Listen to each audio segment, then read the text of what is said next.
Gabe, Nice. good to see you, man. Yeah, good to see you too. And Yeah, Heather, who I haven't seen in years now. uh, Well, I know. This is awesome. yeah, thanks for joining us, Heather. You're a little more gray than last time I saw you. Well, man, so my barber has literally been out of the country. He was out of the country for 6 weeks, and then the week that he came back, I went on vacation out of the country. And so I'm very excited because literally once we're done here, I'm getting in the car and going to get my hair cut. Does, Uh, does your barber cut the grays out individually? yeah, he does Yeah, individually. that's That nice. that's why I'm bald. That's handy. Super handy. Um, but it's just when it's shorter, it's harder to tell how gray it is. It's like that's the Yeah. So you were out of the country for a week, Gabe? Was that yeah. We went family to Belgium and uh, Denmark, but just Copenhagen. Uh, vacation? Fun or business or fun, fun? fun. Okay. So yeah, so we hadn't done like a big trip in a while. We'd taken a couple days here and there, but and then it coincidentally lined up with I started a new job this week, but I had booked that trip well ahead of that. Hmm. Yeah, so we were in Brussels, and then we went to Bruges and Ghent, which are old medieval towns. And in Europe, the trains are nice, so you just jump on a train, and there you go. So that's good. We stayed at a zoo. Like, there's this huge zoo about an hour outside of Brussels. It Is was that the great. Matt Damon movie? Is Matt Uh, Damon based on that? it's funny. The Matt Damon movie was filmed We here. bought a zoo. Yeah, Yeah, exactly. Yeah. that was filmed in Boston. I don't know what that movie's about. I mean, I assume we bought a zoo, but like, no, it was not That's a. We pretty much what it's about. Yeah. Kind of a Hallmark movie mixed with zoology. okay, sweet. Yeah. But the zoo was great. We stayed at the zoo. Hmm. So like when we opened up the windows in the morning, we saw down to the polar bears. So like that was awesome. So we got That to see is, them like feed the polar bears in the morning. Like what? Like crumbs from your breakfast? You just throw them Mhm. off the Yeah, balcony? there's a little croissant or whatever. Sorry, croissant. Uh, huh. Uh, yeah, they would actually throw them like lettuce mostly, and then I think they must be giving them the protein at other times, maybe for training. When not everyone's watching. Not everybody's watching. Yeah, Yeah. When you're in Europe, I've never been to Europe. I hope to go sometime. Is it a requirement that you have to eat cold cuts for breakfast? I just remember that, like, being in the Indigo office and the Europeans are in town and there'd be this like massive spread of like weirdness that I would never eat for Hmm. breakfast. So anyway, I'm curious about that. don't think it's a requirement. I but it's definitely like it's not unusual for a large spread to have cold cuts. But you say cold cuts, I mean, I think I would think what we would think of as a charcuterie board. I feel like they generally have fancier cold cuts than we do. Cheese and yeah, cured meats and Yeah, stuff Hmm. like that. But they also had like eggs and sausage. Like sausage is huge Mhm. there. Like Well, and a lot so. of people like smoke salmon, like bagels and lox, but like that always weirds me out. I could never eat that before 11 a.m. Um, I didn't. I'm trying to think if I saw any smoked fish before 11 a.m. Not that the salmon will go on lox, but yeah, I don't think so. But there was like a lot of sausage. Like that was that, especially the closer you are to Germany, like you get a lot of sausage. It's great. It's delicious. Uh, so yeah. Um, Add that to the polar bears. yeah. Well, whatever. I mean, so yeah. So that was good. I'm strong recommend. Heather, how old are your kids? Oh, let's see. 9. You add a third one in there, and like I feel like I lose part of my short-term memory with every kid I have. So my girls are 9 and 7, and then we have a son now, who is 18 months already. So, That's awesome. Cool. Yeah, but if you we were follow Heather on getting to a good Facebook. place where we could really travel, do more exciting things with our girls, and then we had another baby, and so we're back in the hurt locker, with that, but we'll get I there. I distinctly remember. So we've only got two, and Kat was pregnant with the second one, and the older one had just started playing by themselves a little bit. And I like as I realized that, I think I said out loud, "Oh my God, what have we done?"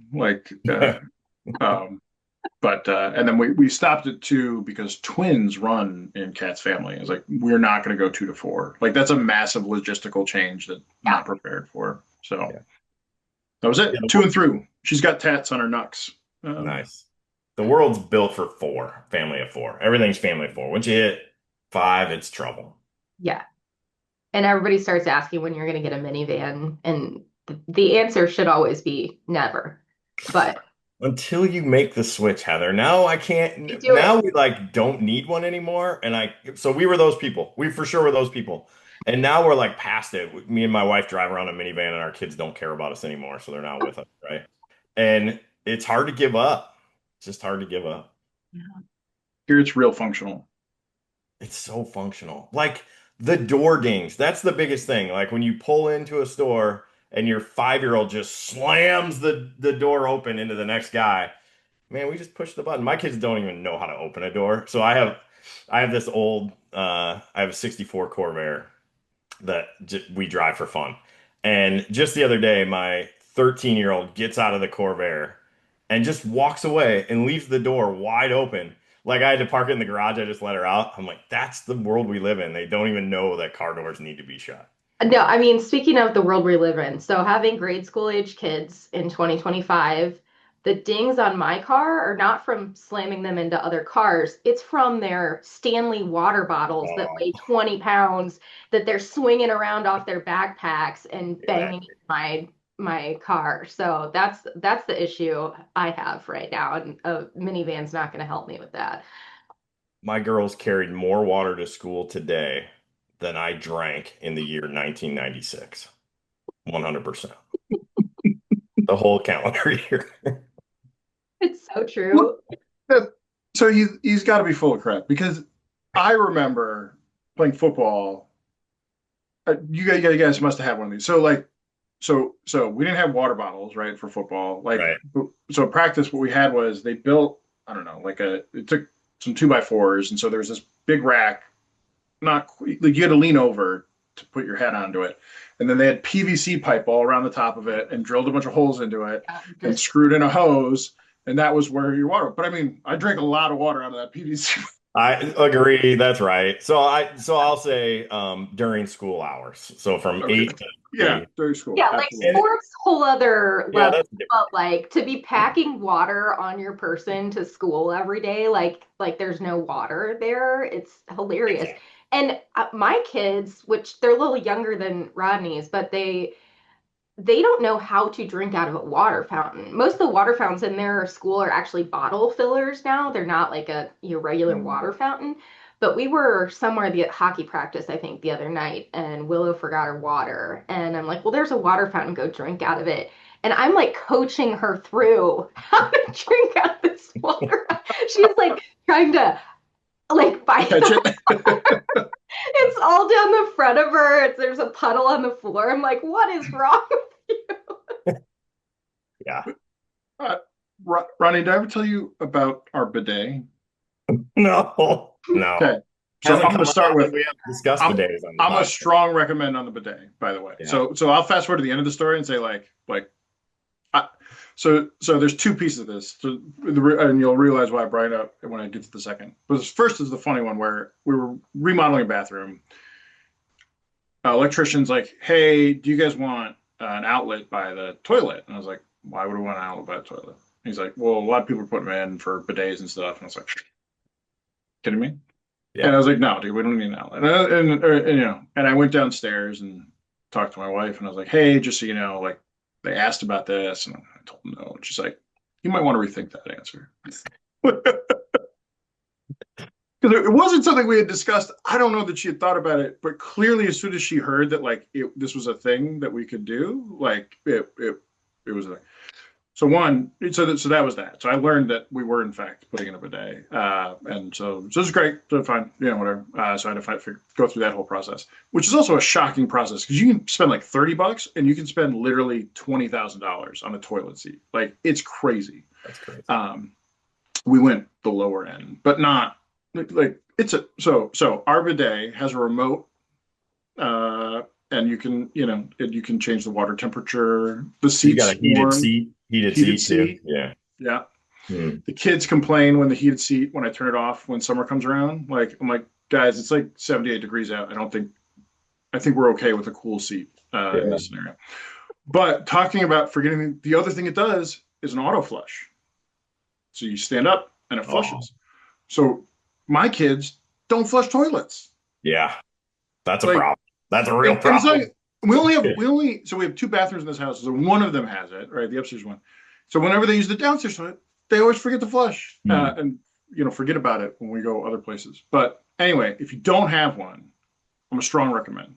I was totally skeptical and was like, this is a ridiculous thing. This is crazy. Strong recommend. I won't go through all the reasons why. Me Strong on the recommend. auto flush, honestly. I'm in this mom's Facebook group, and a few years ago I posted like, hey, who has tips for getting their kids to flush the toilet? And this thing like blew up. There were like 300 comments on this post. Not a single suggestion. Just everyone saying like, when you figure it out, please let me know, or just Really? empathizing with the situation. This is a worldwide problem, apparently, that no Well, one. apparently. So where's bidet? Europe? Is that a European thing? Bidets? It's a European word. It's French, yeah. But But I so mean, but the like, best where ones is are it common? Japanese.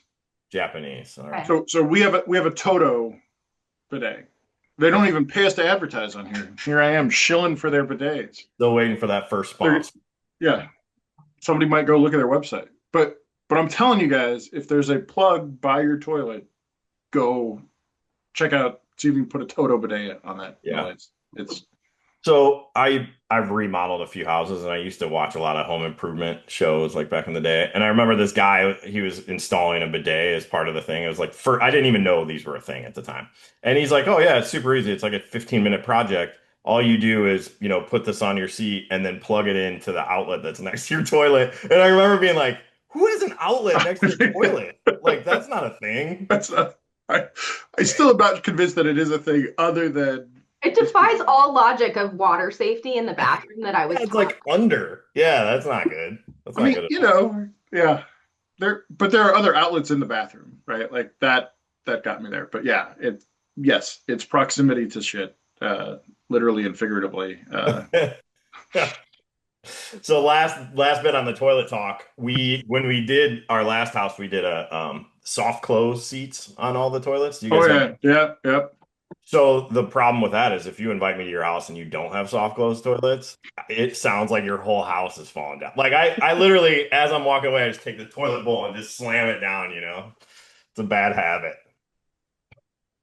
When I realized there were soft close toilet seats, I immediately changed. Yeah, Yeah. I've done that in three places now. Like I don't know. This is such a non-event upgrade. How does everybody not have this? Yeah, I Um, agree. It's cheap. It's no brainer. yeah. Heather Gieseke. I don't know. I didn't prep you much for this podcast. I don't know I if you. really should have asked more questions. Yeah, yeah. This is pretty much how it goes for the next hour or so. So Heather, I want to introduce Heather. Heather, I think Gabe and I have both worked with Heather at multiple companies. So I got to be on the Cargill team when Heather hired on as a trainee, right? You were a farm Yeah, marketer right out of trainee. college. That's right. I remember that's the first time I ever heard about B12. She taught us all about B12 back then to keep the energy levels up. And then more recently than that, we worked together at Indigo. So Heather, you're more on the sustainability side at Indigo. Is that right, Heather?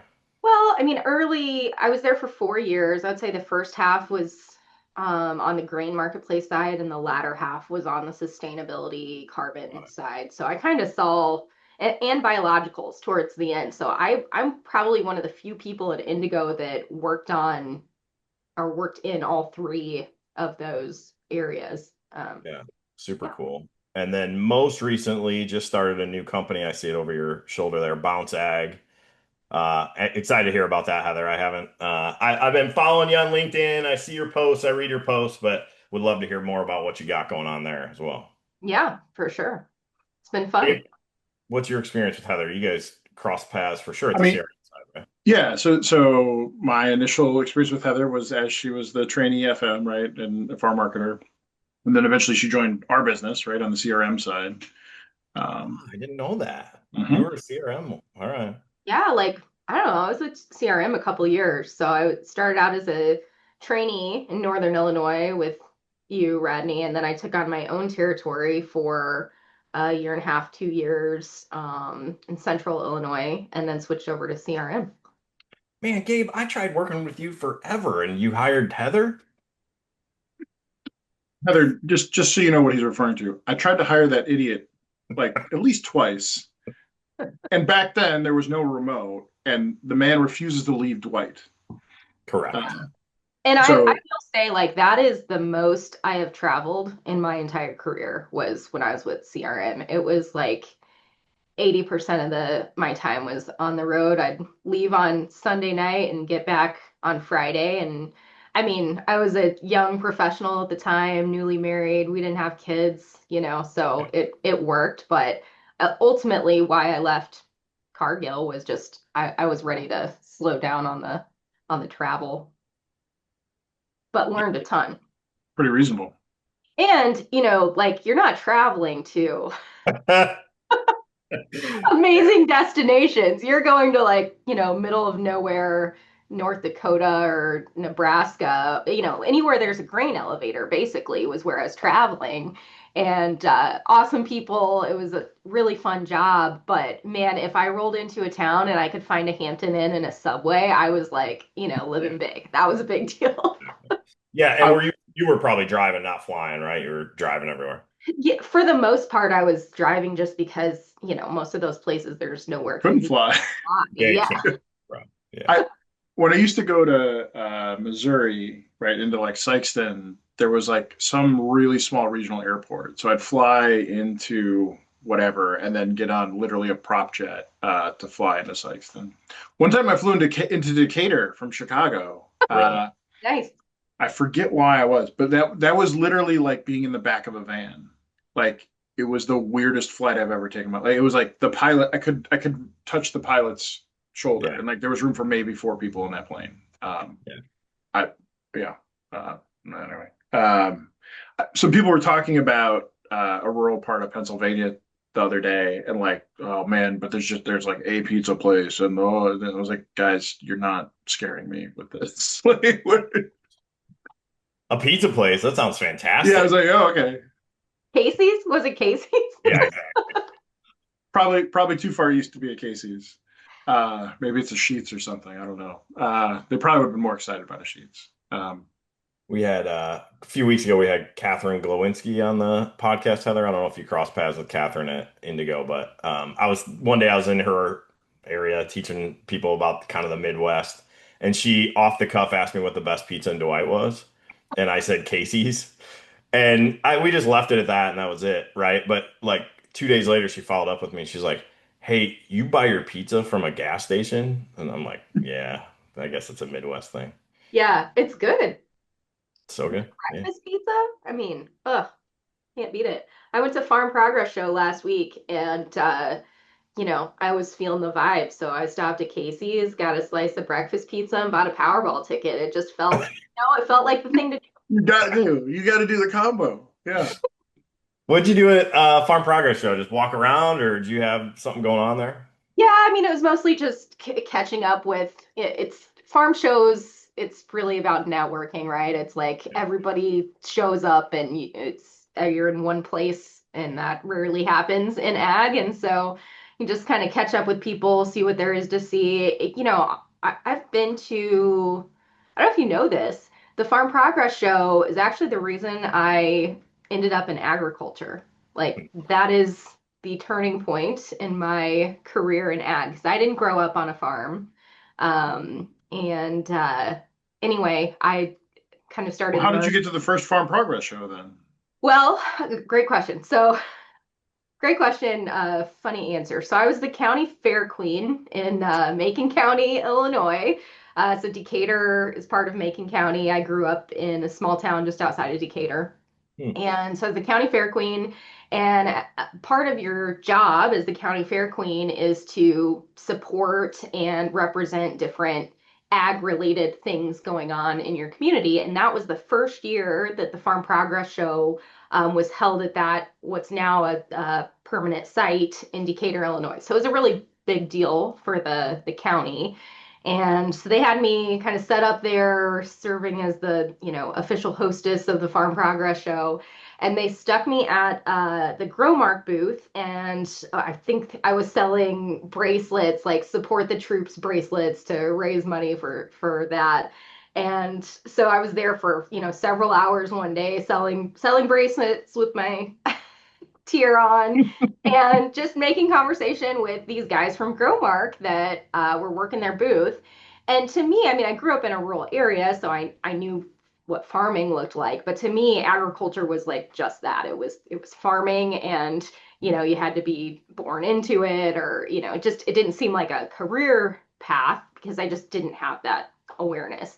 And so that was, really when the ethanol boom really started to take off. And the guys at Growmark were teaching me all about ethanol and soy biodiesel and the whole grain trading realm of the industry. And I was like, holy cow, this sounds so interesting. I was a business major at Illinois State at the time. And so I'd been taking some econ classes, and I really liked that side of things, but it was all just kind of abstract. And so when I started learning about this whole world of ag business and ag econ, it just put the context behind the business principles that I think really clicked with me. And went back to school after that summer and changed my major to ag and never looked back. So anyway, all thanks to the Farm Progress Show. That's Had awesome. a pretty nice little career in ag for the last 20 years. I'd never heard that story before. That's That's Yeah. awesome. awesome. That's Mhm. awesome.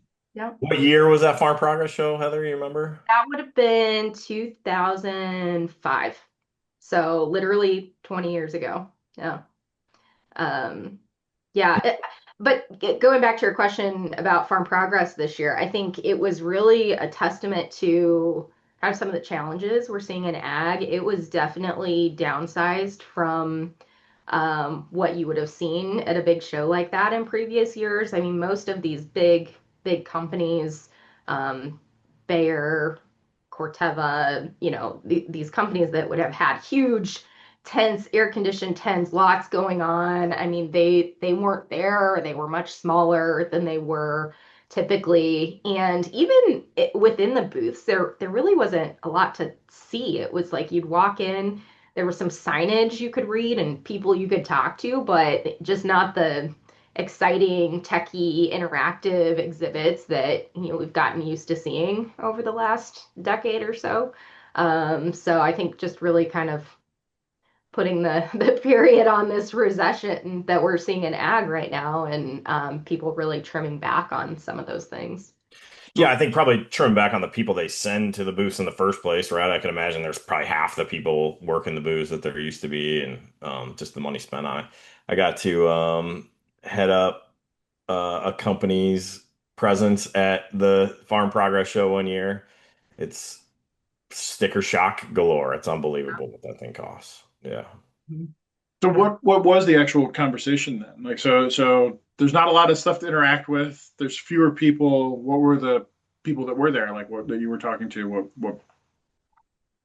What was of interest? I mean, I think the equipment is really the biggest draw. I mean, for people coming to the show, it's an event that you show up to kick tires and check out equipment. So that was probably the biggest draw without any of the, the other things going on that you would typically see. A lot of people from the industry are there just like me to network and see people they know and reconnect and, grow whatever your business is. Finding opportunities to chat one-on-one is the best way to do that. So that seemed to be, the main drive. Definitely some politics infiltrating the show too, some discussion about term limits and carbon pipeline. There were several groups there sort of protesting carbon pipelines, and so there's a little bit of that you see too. Hmm.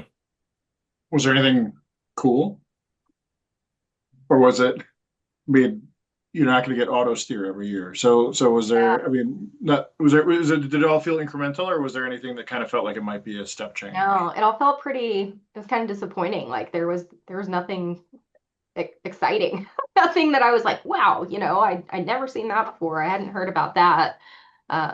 So yeah, Um, Well, you got a good day for it at least. the weather was beautiful. Yeah. I mean, if ever there was a year to go to Farm Progress Show, this was it. It was so nice. Yeah. No rain, no mud. so Heather, can you talk like what are you doing with Bounce Ag? Like what what are you doing? Yeah, thanks for asking.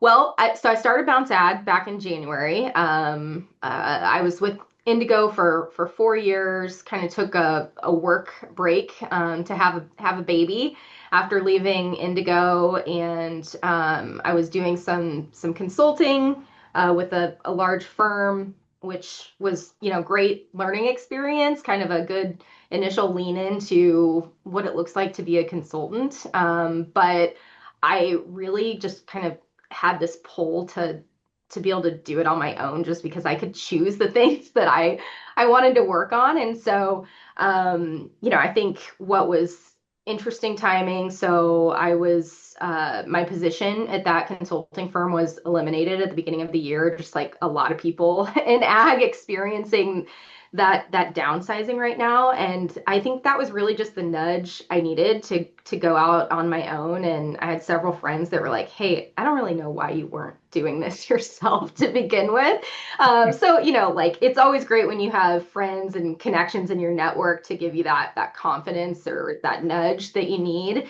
My husband was one of them. He's like, hey, you've been talking about starting your own business for a long time. Like, just do it. And so that's exactly what I did. And it's been a really fun and surprising journey, honestly. So I do a number of things. So I do like general business management, sales strategy, growth strategy type of consulting work, but I also have kind of these niche expertise areas in grain trading and in carbon. And in a lot of ways, you might think all that's disconnected, but there's so much of those worlds colliding right now that it just makes a ton of sense. And companies have downsized so much that they need specialist support, but they don't need it full time, right? So it's Sure. been a great opportunity for me as a consultant to come in, help with individual products or projects, support them with what they need to get an initiative off the ground, and then step out of the way. And when I say it's been surprising, I've been surprised at how much of my work has been on the carbon side of Mm, things. I think a lot of people with the election and all of that expected a lot of this carbon buzz to dissipate. And for me, it really hasn't. It's been, really what's kept me busy and what I get the most calls about. So, working on a number of projects in the carbon space, and yeah, it's been a ton of fun. And just like I said, being able to choose the work that I'm doing and focusing on the things I really care about. A lot of the consulting work I was doing at the previous firm was more end of the supply chain focused, and I've just always been much more engaged on the agribusiness and the farm side of things. So that's really where I spend my energy is on the ag business side. And then any chance I get to talk to farmers or do educational seminars, things like that for farmers. I take it and run with it. Farmers aren't what keeps the lights on at Bounce Ag, but I think it's where the most amount of support is needed right now from a sustainability standpoint. So, like personally, I'm very passionate about helping evolve that education and understanding of that side of the market right now. And your consulting that you're doing on the carbon side of things, is that mostly or all agriculture companies and agriculture related stuff? Yeah. Yeah, and I think one thing I underestimated, maybe I always knew, but it's one of those things, something seems so simple in your head, you assume it's simple to other people, but just the power of translation, in that taking something that seems so complicated over here and putting it in really simple terms that people can understand and embrace. And I think in the carbon space, everybody in the industry has just been so afraid of it because there's so many technical aspects to it that live outside of ag. And so that immediately feels scary, it feels ominous. Can I trust it? is it going to last? Is this something I should really invest any time in figuring out? Because, maybe I think it's just a flash in the pan or it's politically driven or whatever the case may be. So being able to serve the industry in a way, I know the outside of ag pieces of carbon. I know the inside of ag complexities associated with it, and being able to be in the middle of that conversation and help both sides embrace one another and figure things out. I think that's a huge value that I've brought to the table. But honestly, I mean, you guys can relate to that, right? The translation piece. It's like when you're talking about futures and options and all of those things, it's like these feel like scary concepts out there, but when you break it down into simple terms, people get it and they're bought in, right? But you shy away from things you don't understand or that feel complicated initially. So when I first so I did consulting work. I don't even know if I did consulting with them. I interviewed with Indigo over like a 3 month period. Not because the guy that I ended up working for, they were like trying out different interview methods. But it got to a point where he's like, "Oh, we want to hire you," and I was like, "Well, you haven't shown me a job yet. Like, what do you?"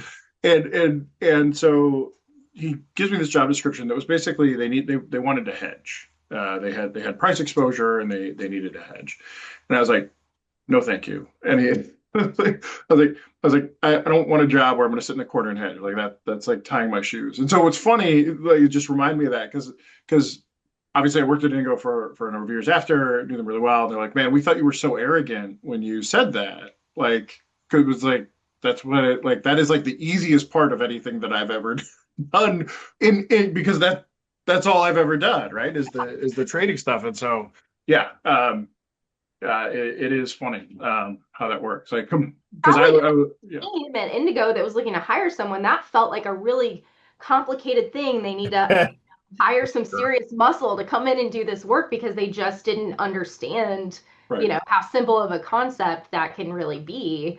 yeah, Yeah. yeah. So Yeah, translator, that just resonates with me so much, Heather. For a long time I've been like kind of telling people that that's what I do for a living is kind of translate, complicated things to farmers, or I worked a lot on the scope 3 type initiatives at Indigo, and it was like you had these super smart scientists and policy guys on one side, right? And then agronomists on the other side, and then farmers and companies. And it was like everybody was speaking a completely different language. And it was awesome because like you put a generalist in the middle, right, to be a specialist. I certainly didn't know the science. I'm like not doing crazy derivatives like Gabe can on the future side of things. It's like this generalist thing that kind of connects the dots. So yeah, Yeah. hey Rodney, totally. what's scope three? So like I'm a generalist, Gabe. I think you just got burned on your translation. I mean, I can try, but Heather, how about you tell us what scope 3 is? I bet. Yeah, great question. So when a company is doing their greenhouse gas accounting, they're basically breaking that down into three scopes, scope one, two, and three. And the reason why scope three is like a buzzword in ag right now is because that's all of your supply chain emissions. So if you're General Mills or you're a ethanol producer, right? So much of your emissions are tied to your supply chain, tactically the corn that you're originating from a farm over here and turning into Cheerios over here, that has emissions from the actual production of the corn to the truck that it's hauled in and to the processing plant that turns it into ingredients or an end product. And so a lot of companies right now are looking to reduce their scope 3 emissions and doing that through a number of methods within their supply chains. And honestly, that in itself is one of the biggest challenges. It seems like a simple goal. I want to reduce some of my emissions in my supply chain, but the supply chain is so compartmentalized and everybody's doing their own thing. And, supply chain member A over here is not talking to supply chain member Q over here. And so there's a lot of connecting of the dots that the supply chain's having to do that they've never had to do before. It's a fun problem to solve that's sort of working itself out as we speak. Yeah, and has been working itself out over like 10 years, right? Is that about the time frame we've been kind of dabbling in this in I ag mean, anyway? like you go back to like initial conversations years ago about identity preservation, right? Like it kind of starts there, and blockchain was a big deal, and all of those things. And I think where we're at now is we're in a situation with carbon where the asset we're trading is not like a physical kernel of corn. We don't necessarily need the physical traceability to a kernel of corn or to a field, but we need the data to translate to everywhere it's gone. And so it's really a data puzzle, a technology, a software, accounting puzzle that we're trying to solve as an industry. Yeah. It's just past mistakes that I've seen. So you hear farmers and actually people that represent farmers saying, hey, you should get paid for your data. Your data is valuable. If people want your data, they should pay you for data. I tend to agree, right? Then you got the kind of sustainability side of the market and they're like, hey, we want to buy carbon off you. We want to buy your carbon offset, right? And again, they're speaking two different languages. Like the data is the carbon. And I talk to these farmers every day, and the farmer's like, dude, I don't know if I feel comfortable selling a thing that isn't a thing, right? Like carbon, right? You can't see it, you can't taste it, you can't touch it. It's been a lot of churn along those lines, I think. Yeah, I mean, it may be like 13, 14, 15 years ago, every farm magazine, the cover was like big data. And everybody started talking about data and, were freaked out about data. Who owns your data? Who has access to it? What are they doing with it? Are you getting paid for it? Yeah. And I always say, like, carbon is the first meaningful opportunity to actually monetize your data. And turns out you don't have the data. Yeah. um, to do that. And I mean, I think that's been a big learning curve for early adopters, early adopter farmers in the carbon space is sort of this realization that all this data they thought they were hoarding or being calculated with who they shared it with, they don't have the right type of data or it's not organized in the right way to be Yeah. able to translate it into an asset that could be sold. And so, I think that's a huge learning moment for the industry to say, okay, like let's think a little bit bigger about what data we are collecting. Should I be collecting more data than I am today? Right. And then what am I doing with it? How am I organizing it? One thing I always say to farmers is like, anytime we're going into a field to do a thing, even if you're not to, anytime anyone is going into your field to do a thing, you should be capturing whatever that thing is. And that's data in its simplest form, right? Like what activity are you doing? What are the details associated with that? Put it in a spreadsheet. It doesn't have to be fancy, right? Like there's software that can do it, but just put it somewhere. Yeah. Takes you 30 seconds, in that moment. But when you're trying to go back in retrospect and do all that, it's going to take you hours or days, or it Yeah. feels overwhelming. So it's Yeah. an easy place to start. And frankly, Heather, even if you write it down on a piece of paper, I remember Dad he finally got rid of it, but he used to have this notebook that he put in his front pocket, right, where he would write down planning dates and stuff like that. Yeah. Man, if you put it in that format, yeah, it's going to take you more time later if you need it, but at least it's there. At least you're Yeah. not, making it up from scratch. And if you're not a person that loves working in a spreadsheet, like pay your nephew to do, Yeah. it's like they'd be happy to like take your notebook and put it into a spreadsheet for you. There's so many options. And simply not doing it doesn't feel like the right thing to do right now. Hey, it's even fun. I just downloaded an app called Otter AI the other day. It's free, completely free. All I have to do is pick up my phone and like push one button and it'll record everything I say. It's searchable text, it's time stamped, it's dated. I'm using it instead of like the old contract logs we used to write stuff down, right? I have one. Yeah, whatever. When I started my business, I was using these contract logs, and I was like, this is terrible. There's way too much going on, right, to be able to do this. But I needed this record, so I started this Otter AI, and it works perfect, right? Just as I'm doing something, I say, hey, Heather sold 10,000 bushel of corn at 450, right? And it automatically logs it and dates it, and Nice. little tools like that, I think are helpful. So on the sustainability side of things, Heather, there's a lot going on there. How much of You this need a is sec, Rodney? uh-huh. That seemed like a painful pause right there. Oh, You dude, it's Need it's a like nap before we talk about this. You want to go take a little nap? I can take this. Rodney needs a snack, maybe a juice box. Man, for me, it seems it's like a problem that should be solved by now. I'm so annoyed that we haven't solved this problem. So, Yeah. I guess my That's question is, That's because we aren't working on this problem. Like everybody is trying to develop solutions in isolation and yeah, going back to like the supply chain issue, right? Like it does no good for organization A over here to solve a problem, solve this part of a problem, sell a solution for it when there's, 30 other problems and they're all being worked on in isolation and none of them talk to each other. So you have all these abstract solutions that aren't really pulling the whole thing together. yeah. It's a mess. So I'm going to ask you a few questions. If you're qualified to answer, that'd be great. But like, I think the question I get from farmers all the time is like, where's this money coming from? Where does the money? Because they won't do it without money, right? So where's the money coming from? Yeah. Um, this is a this is a really fiery topic for me. So, I started. um, I read an article, oh gosh, maybe a year ago now. It was ahead of the election last year. I wrote an article in Farm Journal talking about exactly this. Like, where is the demand for these carbon assets? I'll call it carbon assets because it's an offset, it's an inset, it's some sort of environmental outcome somebody's trying to measure. Um, where's the demand for these assets coming from, and who's paying for it? And if you look at research that's been done, like farmer research, asking questions, what, have you participated in these types of programs? Why haven't you participated in these programs? The top thing that always floats up is regulatory issues, politics.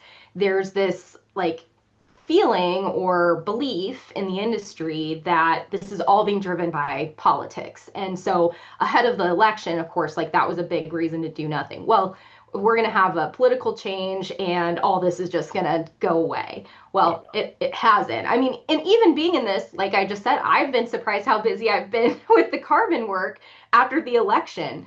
And the reality is, some of the money is coming from the government to support regenerative practices that in turn draw down carbon or reduce carbon emissions in some way. So there is some of that. There is government support for that. That's climate smart grants, NRCS programs that have been around forever.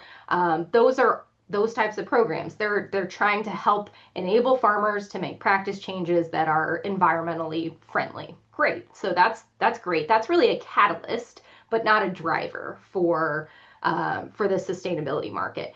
The main demand is from these corporations that are looking to make greenhouse gas reductions in their greenhouse gas accounting. And they're doing that because their board of directors wants them to, their investors want them to, they have corporate sustainability goals that they're aligned to, or they've actually set things like science-based targets where they have to actually, publish what they're doing to reduce their emissions and how far they've come in terms of meeting those goals. So there's accountability there. You can't just throw out some sort of statement, hey, we're going to reduce our emissions by X% by 2028, or, we're going to be carbon neutral by 2030 and not do anything about it. And so a lot of these companies put out these goals and now they're trying to figure out how do they actually accomplish them, right? And it turns out it's a little harder than everybody thought it would be, which is fine. We just have to work together to figure that out. But that's where that demand is coming from. Companies that either need to purchase offsets outside of their supply chain to offset some of their emissions. I mean, if you're flying an airplane, you can't reduce your emissions enough to, be carbon neutral. You have to offset that at some point. So that's where the offset market comes into play, or at least one example.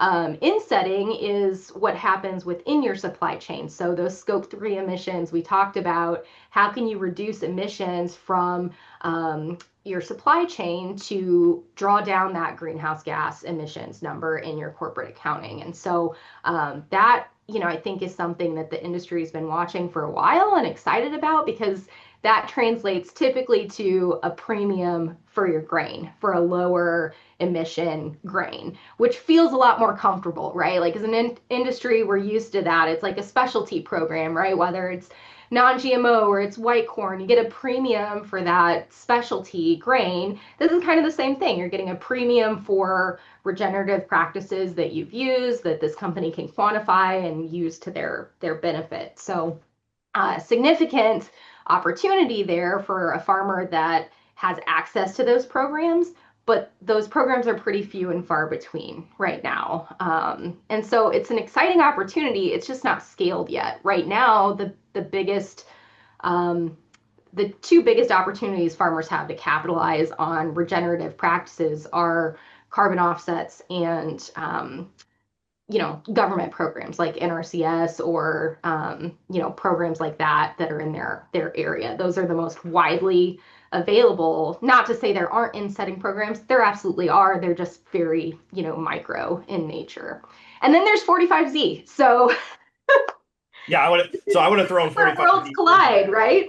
I would have thrown 45Z into that. You segregated it. Is that because it was an afterthought or? It's because this 45Z is what gets me fired up.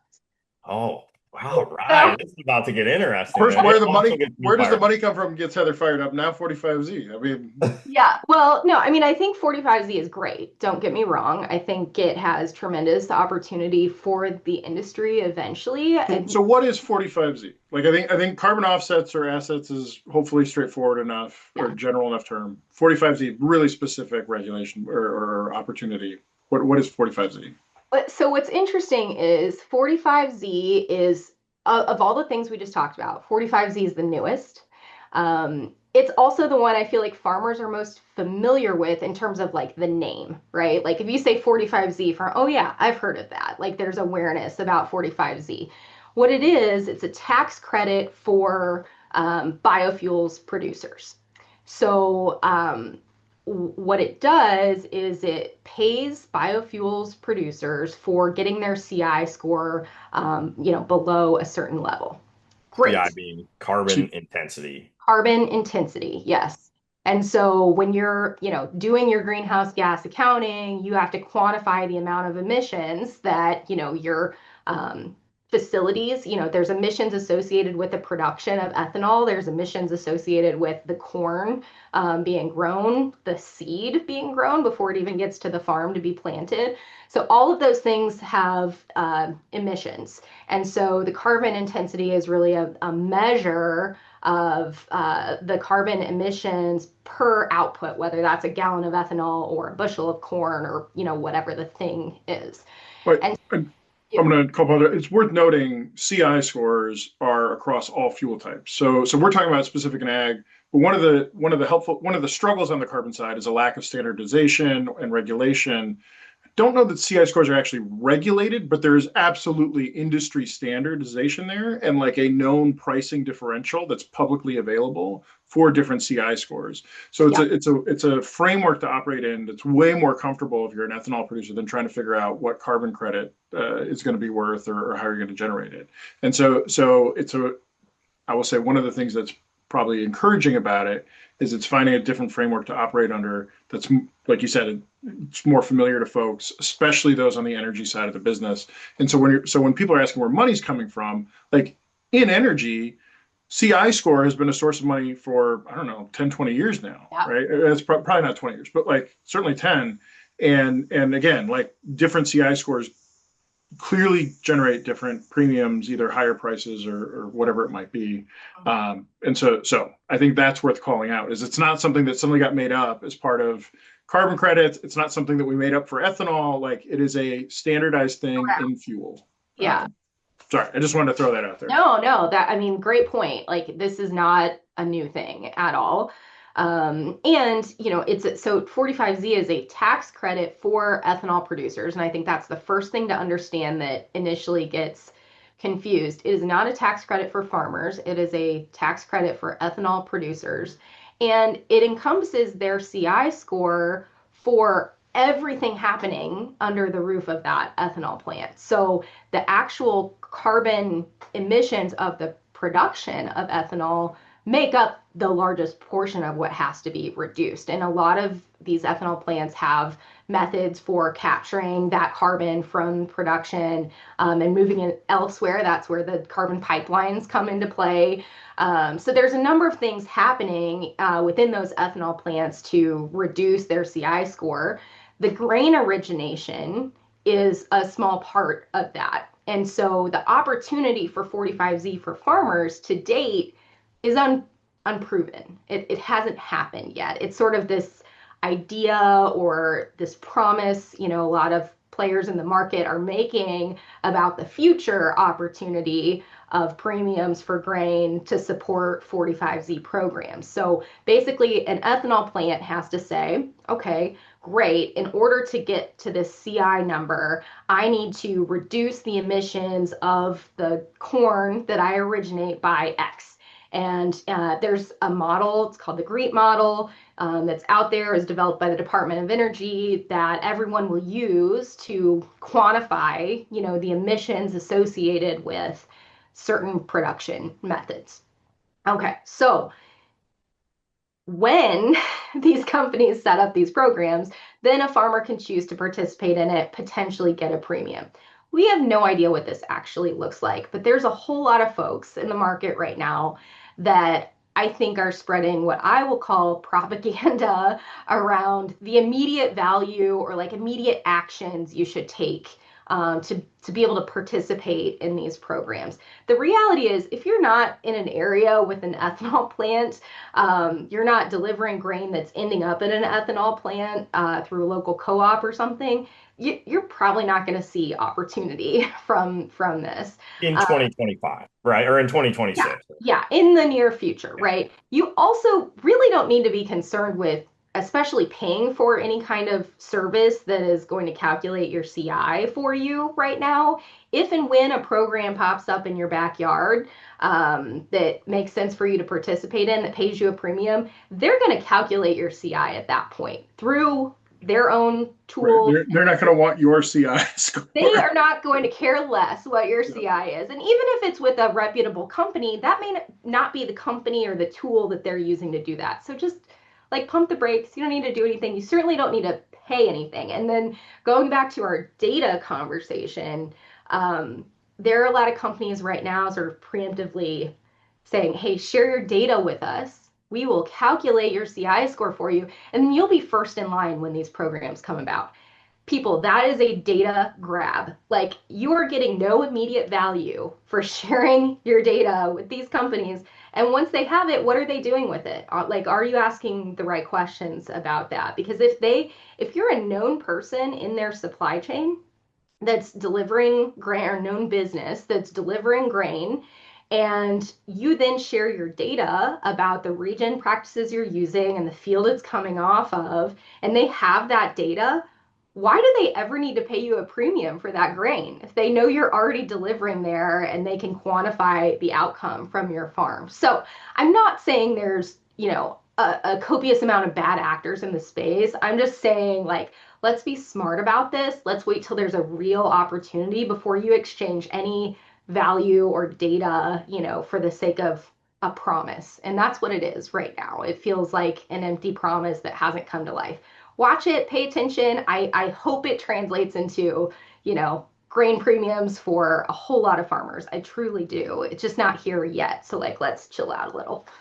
And also, go ahead. sorry, like one more thing to just like put a bow on that topic is, if you are implementing a regenerative practice, you're reducing tillage in any way, you're planting a cover crop for first time, or you're changing the seed mix of your cover crop, you're doing something different from a nitrogen management standpoint. If you're doing any of those things, you should be looking at some sort of carbon program at the same time. If you don't immediately enroll in a carbon program, you might be missing out on the opportunity to monetize that forever. And so that's something to think about.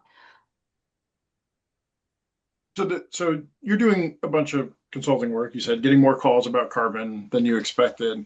Are those folks setting up new offset programs? Are they doing new inset programs? Is it 45Z related? Like what is for you specifically, what's the type of work you're It's a seeing? combination of things. So, working with some industry organizations that are just trying to do a better job of supporting farmers in decision making and risk management around these programs that are out there. Like, uh, we talked about the education piece earlier, right? Like, how do we infuse just more knowledge into the industry, especially at the farm level, about what are offsets? What are insets? What's 45Z? What are the pros and cons of each? What are the risks associated with it? What should you be thinking about from a data standpoint when you're implementing new practices? Things like that. So there's this kind of general education piece and also helping evaluate what risks are involved with different programs and also which programs can you stack. So that government Hmm. funding a lot of times can be stacked on top of other carbon programs. So now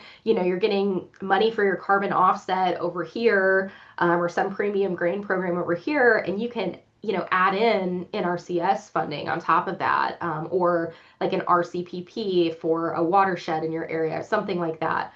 Regional Conservation Partnership Program is what that stands for. So again, like government funding to support different environmental initiatives can be stacked on top of those corporate carbon programs. So Sometimes, not always, right? Some you got to be sometimes, careful with that. yes, Yeah, right. yeah. So just helping folks navigate that. The other side of this work might look like, hey, I'm an inputs company or I'm a biologicals company, and our product has the ability to reduce emissions or sequester more carbon. And we want to make a carbon claim about that. We want to help farmers participate in carbon programs. How do we stand that up? What does that look like? So that's more like technical behind the scenes type of work. And then also, I'm just going out and doing a lot of education. I would say like the biggest group of folks coming to me right now from the industry are ag lenders and farm managers that are like, hey, we don't know anything about this space. And the farmers we work with are asking about this, landowners are asking about this, and we want to be able to answer their questions and sound smart. And so just supporting them and understanding the full scope of all the things we've been talking about. Yeah, super cool. I want to keep you fired up about 45Z because I'm also passionate about this. So I think the thing that gets missed on the 45Z deal is there's like the carbon intensity of the plant itself, right? Plus the carbon intensity of the feedstocks that they're buying. So in ethanol, it's corn, right? Um, so what we've seen so far, the carbon pipeline is it's pretty easy. It's pretty like if I pay money, if I'm an ethanol plant, I pay money to put in this pipeline or do whatever I need to do to bury this carbon. There's a calculation out there that says every what are we burying? Pound, grams, Tons, kilograms, ton, tons. Yeah, every tons. ton of carbon you bury, you essentially get this kind of straight line tax deduction, which I think makes sense and is super clear. And the ethanol plant can control that, right? They can decide what they do, what they don't do. The second you add the farmer side of things, you like make that chain so long, right? So as you alluded to earlier, a lot of times that grain comes through a co-op or something on the way to the ethanol plant. Certainly, if I'm an ethanol plant working with farmers, I'm not an agronomist, right? I can't like verify the practices that they're telling me to do. And so I think, on the feedstocks piece in particular, part of the reason we still have so much anxiety around this is one, I don't think the rules are like totally set in stone on the feedstock side. Yeah. And then two, I think they just need to figure out how to work together, right? They're just two disparate parts of the supply Mhm. chain. And how much of the origination is important for them hitting that overall goal? Can they do it without Got that it. piece?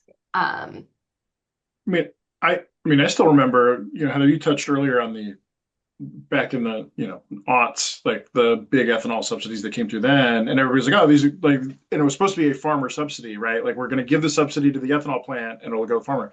Absolutely did not happen, right? yeah. Certainly at time, but I mean, origination ultimately is a different problem than how to send through the subsidy. It factored in terms of, well, okay, great, we've got more to give here, but I think very rare was the time where it was like a straight line. Yeah, we've got that subsidy, and we're like, this is our subsidy program, so you're going to get a 10-cent premium because of whatever.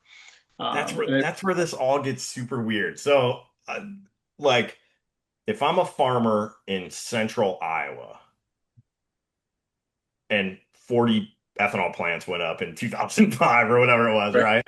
So Uh, now there's 5 left. Yeah. yeah, I agree. They definitely did not get a premium. Nobody said, hey, 10 cents because I'm getting this credit.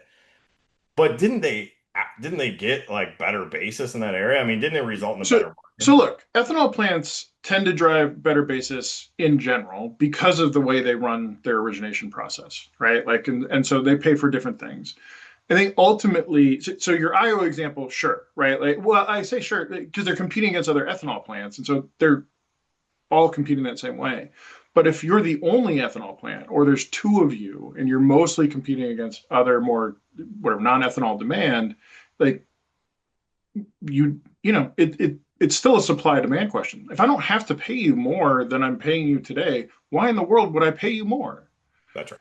Right? So And so yeah, I so agree. So I so think my what question happened? is, yeah, Well, was yeah, go so ahead. what that turned into the macro was that's the reason 40 went up because those subsidies, right, caused a bubble of ethanol plant manufacture because they didn't have to put the subsidies back down into the farm.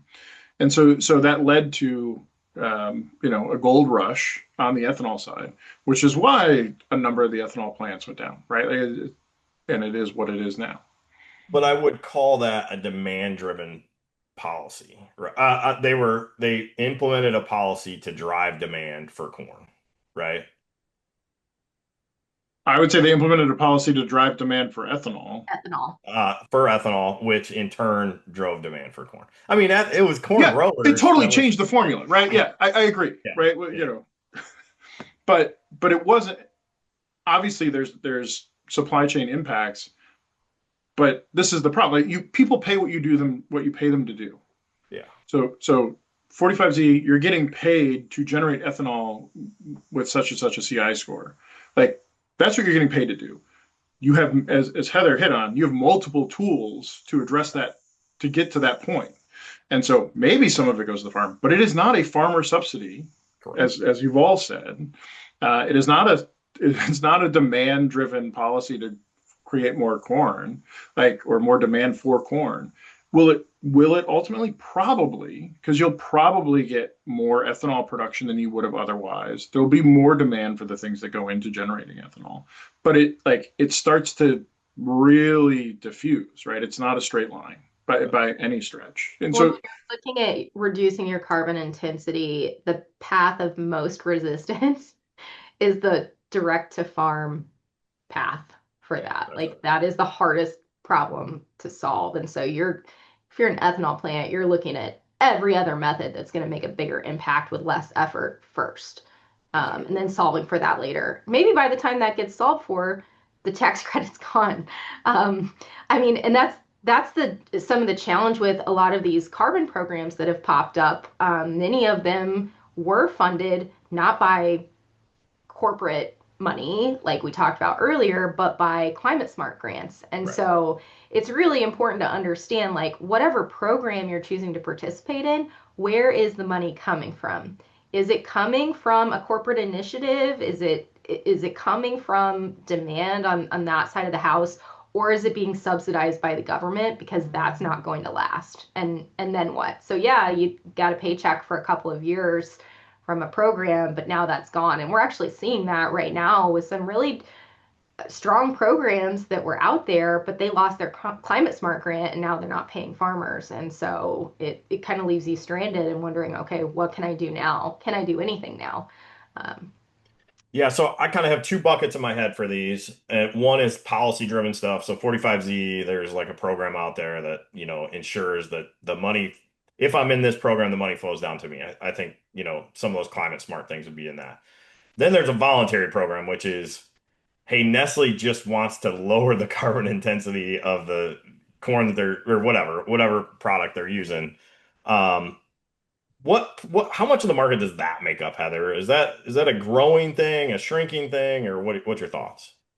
I think it's been pretty static, and I say static because of how complex it's been to grow those programs. And this is part of the reason, I'm working with some industry organizations on this because we've been thinking, I mean, you've probably done this, Rodney. Like you walk on a farm and like the moment like any mention of sustainability comes up, like farmers just cringe, like it feels like it has this, that word, it pushes this emotion of like something's being pushed on me, like the government's forcing me to do something, somebody's in my business, like it's just, it doesn't feel good. It feels like something you have to react to rather than something you should embrace. Yeah. And I think carbon is a really interesting shift in that because it's really an emerging market now, and that's how we should be thinking about it. We should be thinking about it as an emerging market, just like a non-GMO market or an organic market or a white corn market or like any number of specialty markets that have evolved. That's how we should be thinking about it because the demand is there for carbon offsets globally. It is there, whether from voluntary markets like the US or international governments that are requiring it. And so the market's there, but are we going to be in a position to provide the supply that they need or embrace the market, help grow the market? And so a lot of these organizations in ag are now changing their tune and saying, yeah, like we want to be the place that companies go to when they're looking for carbon offsets, especially nature-based solutions. We'd rather that money come to ag than forestry, Right. or direct carbon capture, some other place where you can buy carbon. So we've got to turn the corner there and help the market start to embrace that and build that supply. And only then will it grow. Because right now we're really hard to do business with. Man, for what it's worth, step one, I think here is not calling it sustainability. I like you've used the word asset a few times, and I use that all the time, right? You farmer, you have an asset. That's different than sustainability. I was just at a guy's place the other day, and I mentioned sustainability, and he got fired up just like a lot of farmers do. I wasn't trying to talk him into anything, but he pointed right to the sign on the wall, and it said like his farm established 1848, right? And he's like, that's sustainability. Like carbon is not sustainability. It's like, cool, right.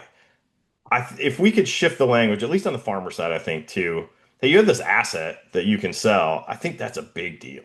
Yeah. I tell farmers all the time, like, you don't even have to believe in climate change. You don't? I agree. I totally agree. Like, I'm not here to convince you of That's anything. not a conversation we're having. Yeah. It's Exactly. like that you have an asset that you can sell. Do you want to sell that? Like, That's you do right. not have to, Oh, were you uh, doing something with all that carbon? I didn't realize. Yeah. And then, the way I think about these practice changes, so lots there, especially on the carbon side of things, but I think I don't, if I'm a farmer and I'm considering making a practice change, let's say for 45Z, right? I think part of the calculation should be, hey, if I make this practice change, I'm gonna have this additional asset that I didn't have before, right? What do I think that asset might be worth? Gabe can help us figure out the optionality, the option values, all those things. But I think that's the right way to think about it, rather than what I see all the time is like, oh, you need to plant a cover crop because it's so good for the planet. And it's like, okay, but if it's not good for my farm, Why right? would you do it? Why Yeah. would I do it? I can't do it, right? yeah. And And the again, program shouldn't drive the practice. that's right. Like, you should That, be doing the practice because it makes sense for your farm, but also appreciate that that could be earning you revenue beyond the corn or the soybeans or the wheat, right? Agree. Yeah. And then the other thing I worry about is when you say, hey, it's, good for the planet if you do cover crop or whatever it is, right? It just feels like you're also saying what I'm currently doing is not good for the planet. And I challenge anybody on any day to go out to a farm in the Midwest and be like, this is a cesspool of terribleness, right? Like it's just not the case. It's the greenest, it's like beautiful. Yeah. Rant. I'm done with that rant. I'm sorry. No, it's a good one. It's a good one. Yeah, the program should not drive the practice for sure. And also, like, I'll reiterate it, like, based on the point you just made. You said if you're doing a practice because of 45Z, again, don't do a practice because of 45Z. Also, if 45Z is like the thing that's like pushing you, you've been thinking about doing a practice and you're like, well, this seems like a good opportunity. If there's not an immediate 45Z premium being paid to you for that practice, go find another program that will pay you for that practice.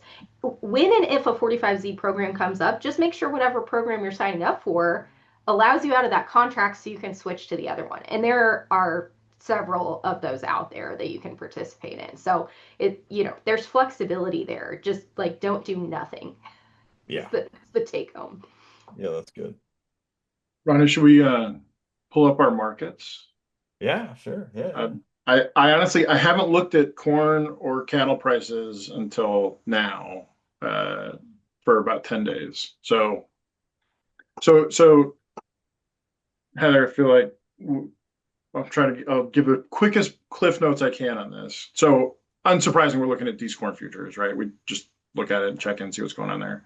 But the other thing we were looking at is diesel live cattle, because that market's been screaming higher and higher and higher. Um, Rodney and I don't know if we have a bet on. I wouldn't say that, but like, so I drew a line in the sand. I was like, my gut says September is when this is going to turn, for a number of reasons. And to be clear, I've been wrong about it turning every day. Um, so, um, and I don't have a position on. So that tells you my conviction in this prediction. But I would say it's not wholly uninformed. All right, so pull up corn first, Rodney. And I mean, and looking where it is, I'm curious, kind of what the. So just you're pulling it up or I'm pulling it up right now. yeah, Yeah, yeah. should be right there. Yeah, can you see it? Yep, we got her loud and clear. So this is the weekly chart. Today up 3/4, but almost 420. So drifting around here. I know we were close to where loan payments were going to be, and now we've crept a little bit up. But how do you guys feel? So I think I called this, Gabe, that the market would cause the most amount of pain possible. So Yeah, that low dip there down by 390. That was the day we got the latest WASD report out of the USDA, 188.8 yield, which was off the charts. Then they decided to add in 250,000 acres of corn, which was like kind of unheard of for a report like that. yeah. And what was great about that day is the market essentially did nothing. It was like, yeah, we know, right? And it bottomed out there. And since then, we've kind of trended up. Uh, we've talked about on the podcast. The bad thing here is most guys in my area, if you're taking 85% crop insurance and have like a trend line yield happening, your payment from crop insurance is going to kick in around $4 equivalent futures. So what happens is if the market was going to go lower than 390 and we, finish that October average, say at like 360, most people would just at face value say that sounds terrible. Well, actually, a lot of farmers would have gotten a 40 cent per bushel payment on that gap, right? And then any sales they had or, any later opportunity they benefit from. Instead, what the market's chosen to do is kind of settle into this sweet spot where I don't get a government payment, crop insurance payment, and I also don't really make any money, in the traditional way. So, yeah, that's kind of been the reaction. I'll tell you, I think that being said, I think most people are happy to, have some confidence that we've maybe found a low on corn here and, have some opportunities. The other thing I'd say that's not on this chart, but gigantic carries in the corn market. So if you have storage space, last I looked, East July was trading like 35 cents. You tack a 30 or 40 cent basis under that. A farmer that has storage can pick up, 65 or 70 cents if he can hold it till July. I was listening to a market outlook from a company that I will not name at the Farm Progress Show last week, and he was recommending farmers sell cash for fall. Yeah. Feels like a bad recommendation if you've got storage. Well, I'm sure it was for guys that didn't have storage, right? I mean, God, I would hope so. Yeah. Yeah. Yeah. But like, what's the conversation? I mean, yeah. okay, if you sold nothing and you have no choice, right? Like maybe do some of Sure. that. But it was just like a blanket recommendation. Like you should just be selling it.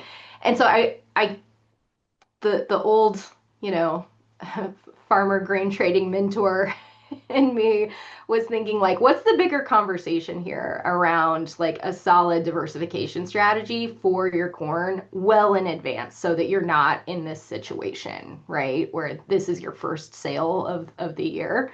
Was the high for December, did we hit that back in like February? We hit it back in May of last year. Okay.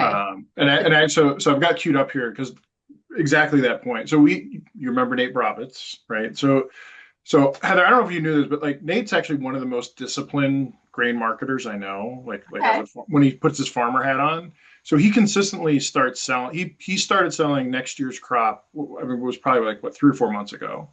And he doesn't, but he pieces into it. And as he put it, well, I just got used to being stupid. But like, uh, but obviously it's not, right? It's a super disciplined approach and it's about making transactions that are profitable for the business and recognizing that he's not trying to hit the highest price. Yeah.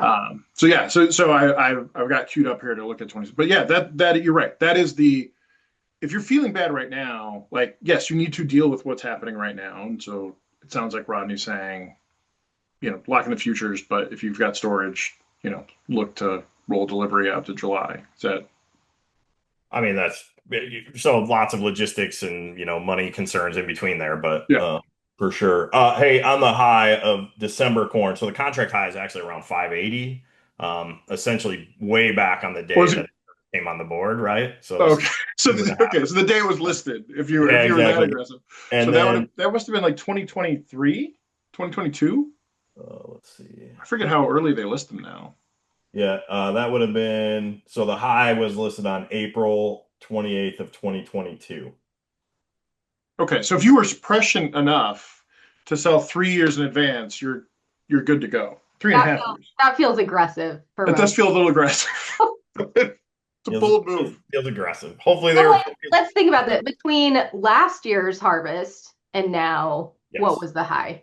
Yeah. So between Well, last year's harvest and now the high was in February. Looks like Okay, it was like four got it. 479 and a half. Yeah, 479 and a half. that's right.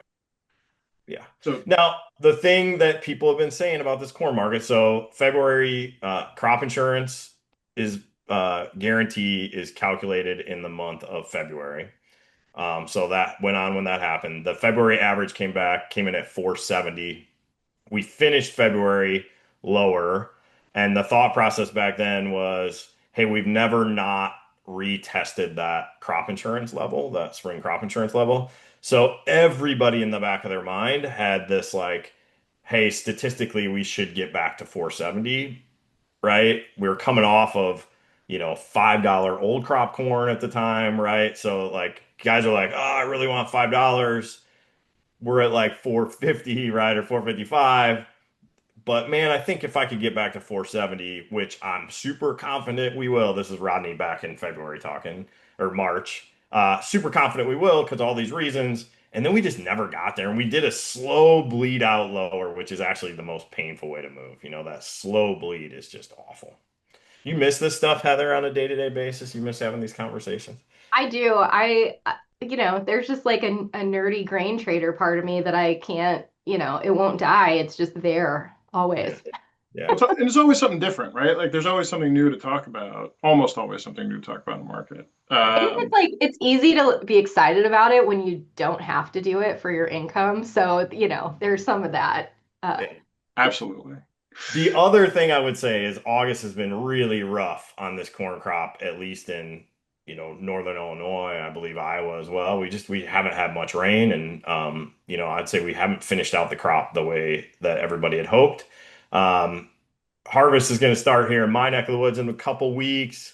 Heather, I'd imagine they're going down by you by now, yeah. right? Or just starting to. We were Uh, actually up at the farm last weekend, and on our drive home, we saw a bunch of corn coming out and some beans starting too. So, Got it. Yeah. So I happening. think we'll start to hear those early yield reports and, have some more information for the market here.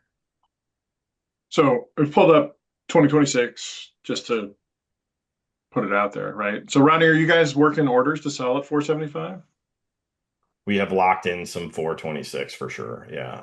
for 2026? Yeah. You just said 426. What I'm price sorry. have you sold in? For 2026, we've locked in some. Ah, okay, got it. Yeah, so we're mostly doing accumulators right now, Gabe. Okay. We've got some $5, little over $5 locked in, and then most recently we did another run at like 480, right? For getting those on. When I say locked in, that's the problem with accumulators. They're not locked in. They're not That's actually locked in, yeah. But you're accumulating sales at $5. Yeah, we're pricing a few bushels every day, and the thing is, like, even it sounds like cost of production is probably going up again next year, Gabe. Despite all this, I mean, I can't guarantee that I'm going to make money at 480 or $5. So we're like patiently selling into this, and we'll see. Hopefully, we have better opportunities down the road. And then let me pull up the old Dees 2025 cattle. So we'll see where things are at. We've got Heather. Do you have him on like half a screen? Is it hard to see the chart? Yeah, it's I'm it's not okay. Is it better Yes. now? Yeah, full screen. No. no, No. like your face is taking up half the screen. My face that hurts. There we go. There you There. go. Okay. You Yeah. guys like that better. All right. This chart was Um, easy to see when it was I small. get it. No, I get it. It's fine. Yeah. Feelings not hurt. So, all right. I mean, this is the weekly cattle chart. So back here, Heather, is when we start talking about it might top out. So this is Gabe being wrong for weeks and weeks and weeks and weeks. And I would say, Only, what's I that, love Ronnie? only since the reincarnation of the podcast has he That's been. right. Yeah. So we'll see. Hey, I did see an article caught my eye the other day, Gabe. It was I don't know if this is new information, but there are more job seekers than jobs available right now. And that lines up with your Yeah. doomsday theory that you got. Yeah. So all right. So Heather, what I said is what I think is going to happen is I think people haven't really digested how many people took the buyout packages from the government stuff. And so those people that took those packages have been living just fine, like through now. I think it's now when the income stops. And so, they had great summers, cookouts, whatever. And now they're out looking for work. And like September's like the big hiring month. But I think what they're going to find is there's not a ton of jobs out there. And so that's what and so I think, and so what we know is when unemployment ticks up, right, purchasing high cost protein like a beef goes down and from there. I mean, we've seen obviously some rattling around some of the unemployment numbers and macro stuff maybe seems like it's settling down a little. I mean, obviously the overall market's been doing well, but yeah. So what I said is my fear is that come September, kind of we're going to start to see some really hard drops across a number of markets because of this. That being said, I think if we make it through this winter, through December, and that doesn't happen, it's probably kind of barring other new externalities, it's steady as she goes.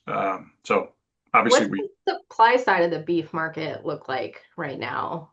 Because I so mean, that's yeah, I mean the story is that it's still constrained, right? But it's but I my my limited understanding of that conversation is a little foggy, just because people keep comparing herd sizes, like, and they go, oh, like there's not, but they don't talk about actual pounds, and so the animal, and this was another insight that Nate gave us, is that just the animals they're able to bulk them up a lot more than they used to. So similar to yield on other crops, right? The yield on cattle has gone up, so it's probably still undersupplied, but not as drastic as people think.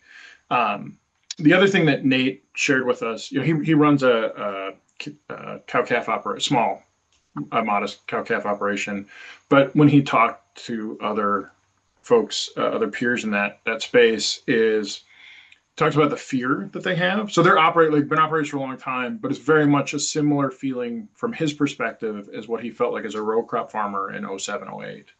And so that tells you, like, there's a lot of anxiety, like, again, like you said, there's this excitement because this income isn't driving our livelihoods. And so you look at it and go, God, they must be thrilled, right? They're buying new trucks, they're whatever. And but it's not, right? It's very much the stress of like, good God, I don't understand why we're this high. How high is it going to go? Am I going to be the idiot that sold at 235 and it goes to 270 or something? And like just it all feels very uncomfortable and not built on fundamentals. And so that supply story, again, not being super well informed on it, but my gut has a little bit of it feels like a backfill in terms of trying to um, justify it as opposed to it actually being a fundamental story, right? It's like looking for reasons as opposed to being the reason, if that makes sense. Heather, Yeah, when was the last time you ate steak for dinner? Like a steak? yesterday. Yeah, see, dude, consumer demand off the charts. It cannot be stopped. But we get it from the farm, so Sure. like I'm not buying it at the grocery store, so that Sure. feels different, Yeah, right. My brother-in-law raises beef, so different pain felt there versus paying for it at the store. I also wonder too, I mean, I was Beth Ford from Land O'Lakes put out an article a couple weeks ago just talking about kind of the crisis in farm profitability right now. And I think the stat was something like 15% of farms will be profitable this year. Yeah, And, so part of me wonders too, like there's a lot of grain farmers that have a cattle hobby. yeah, And, so how much of the pain that they're feeling on the grain side of the things is impacting their ability to, go in heavier on the livestock side of things when that feels like more of a gamble year to year, yeah, typically. So I wonder about that too. yeah. That's right. Yeah, again, Nate shared with us like he is seeing a lot of folks who either didn't have operations or had really small ones like lever up to get into this side of things, and that's another piece of what makes it feel bubbly. Mhm. But again, it may not be, right? Like the rationalization may be real and the demand is consistent. I mean, even if it stopped, even if the demand didn't grow from here, like yeah, I mean, these prices are like almost 2x what normal prices, Yeah, or certainly they are 2x normal yeah. I prices. was gonna say that might be low. Yeah. So So Heather, on the sustainability side, so Bounce Ag, right? In closing, Bounce Ag. Heather loves sustainability. Like she's all sustainability all the time. So No, no, no. But so yeah, we should on the do. carbon asset side, But on the sustainability side of things, if you would talk to us about how you want how you if you could sit down with a farmer, maybe a grain company or an industry, player, and maybe even some of these people on the voluntary side of the market. And I'll add government policy into this. Like, what would you tell each of these folks as it relates to this stuff? Well, I would tell them they're all talking over each other right now as a starting point. So, like, we've got to start speaking the same language or, putting the right folks at the table that can help translate, I think, is a starting point. The other thing I would say, like to the ag side of that table, is what I mentioned earlier. Like, we've got to quit treating this like, it's an ugly stepchild and treating it like it's an emerging market and an opportunity to make money because it absolutely is.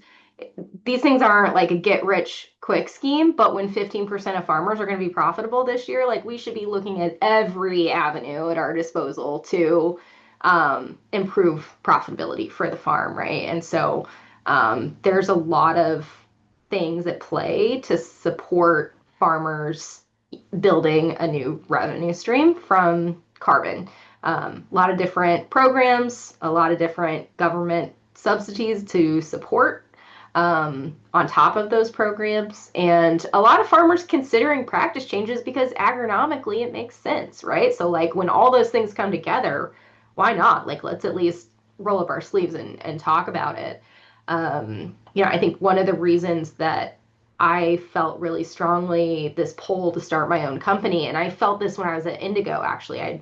I did a lot of industry affairs while I was at Indigo, working with industry organizations to just help improve Indigo's reputation, help them understand like what the heck is it that Indigo is trying to do.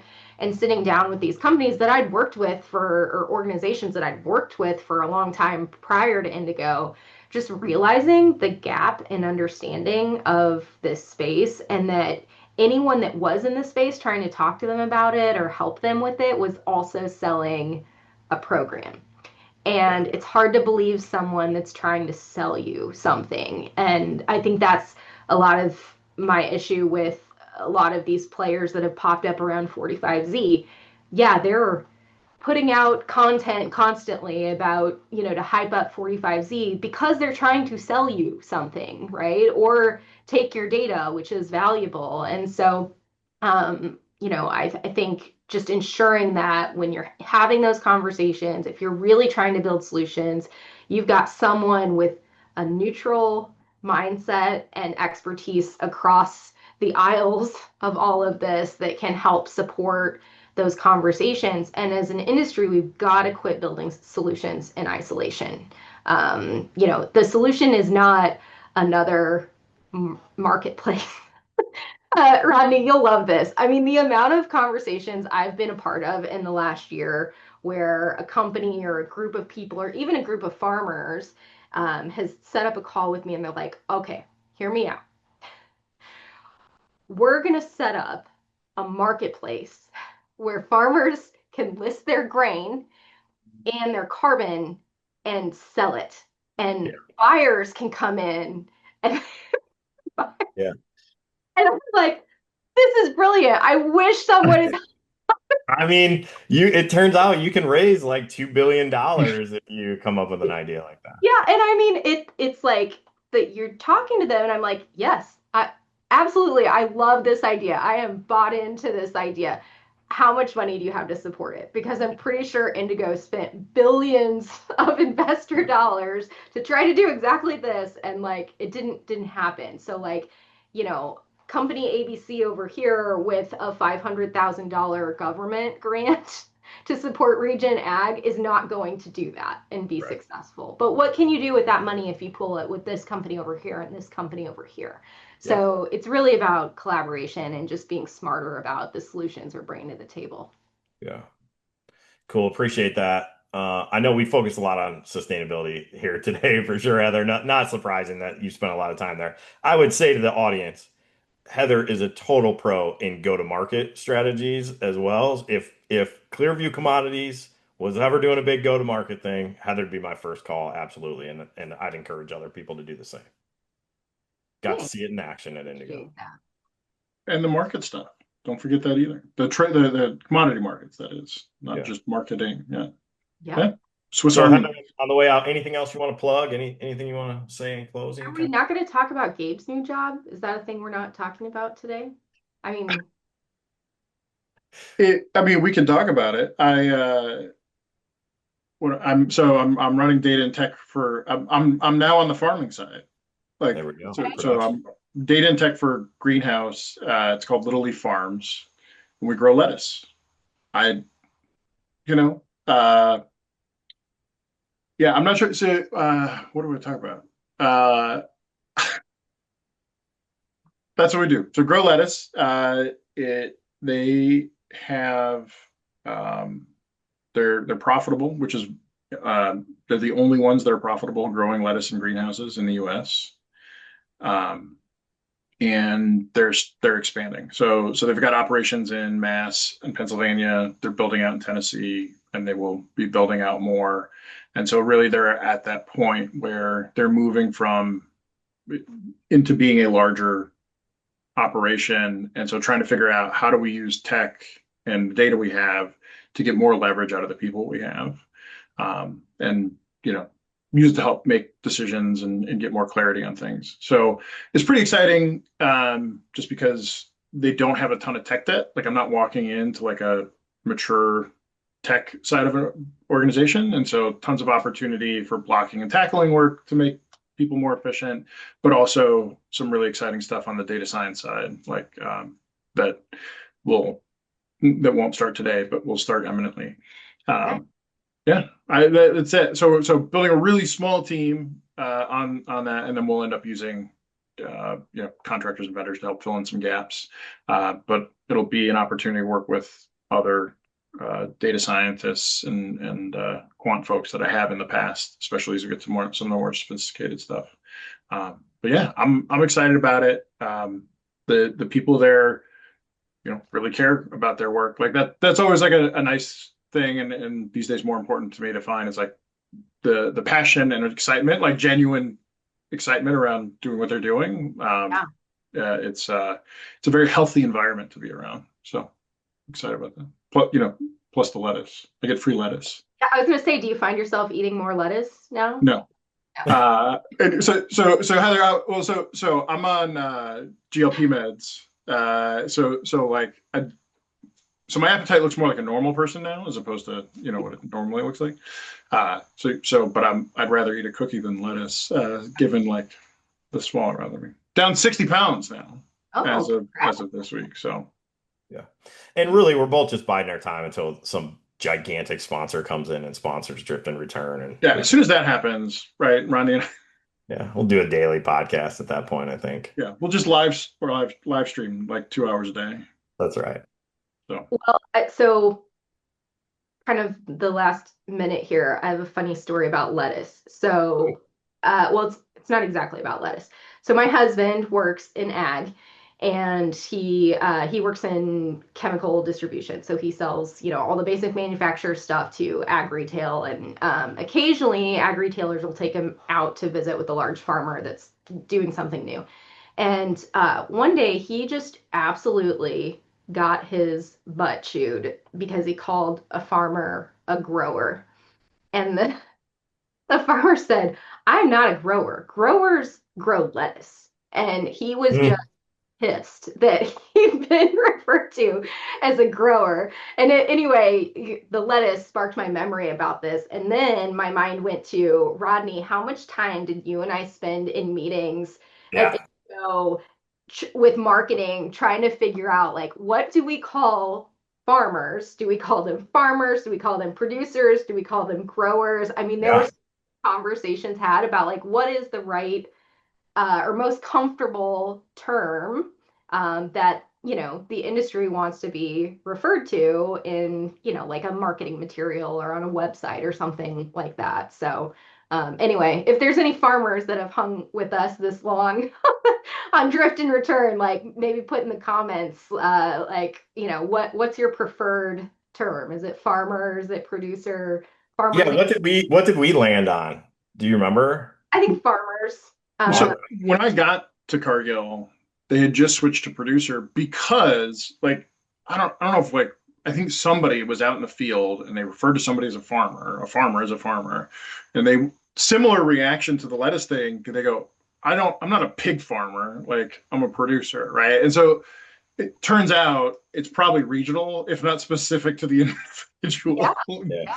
Um, But I think Some this is a good. farmers don't like producer. I've heard that directly from but I've farmers. heard that too. That Yeah, it's like the connotation is like a really, really big corporate farm. industrial. Yeah. Yeah. Yeah. I think that's a good thing we should do. So give us your comments, video, or we do have an email address. I've been frantically looking for it. We've never gotten an email to this address yet, by the way. Well, Ronnie also hasn't ever checked the email, so we don't I, really. but I'm looking at it right now. All right. Drift and return at clearviewcommodities.com. That's and is spelled out. Or you can call or text me and let me know. If you're a farmer, what do you want to be called? All right. Thanks, Heather. It's good to see you again. Good to Thanks see for you For again, having Heather. See ya. have a good one, guys.